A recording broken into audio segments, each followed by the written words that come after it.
Hello friends, কী খবর তোমাদের? সব ঠিক আছে তো?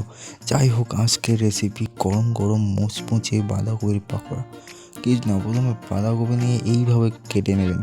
কেটে নিয়ে ওটাকে কুচি কুচি কুচি কুচি করে কাটবেন। এটা বাঁধাকপিটাকে গড়িয়ে নিয়ে আবার টুকরো টুকরো ভালো করে টুকরো করে নেবেন। তারপরে একটা বোলের মধ্যে তুলে নেবেন। পেঁয়াজটাকেও নিয়ে এইভাবে টুকরো টুকরো করে কেটে বোলের মধ্যে তুলে নেবেন। তারপর কি কাঁচা লঙ্কা নেবেন, ওটাকে টুকরো টুকরো টুকরো টুকরো করে কেটে বলে দেবেন। তারপরে নিয়ে নেবেন ধনেপাতা, ওটাকেও টুকরো টুকরো করে বলে। তারপর নুন দিয়ে দেবেন।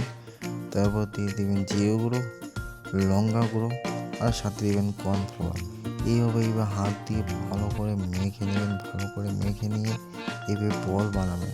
টুকটুক করে বল বানিয়ে গরম তেলে ছেড়ে দেবেন। এক এক করে ছেড়ে নিয়ে ভালো করে পাল্টে পাল্টে ভেজে নেবেন। তারপর এইভাবে তুলে প্লেটের মধ্যে টমেটো সস দিয়ে খাবেন। কি স্বাদ, মুচমুচে।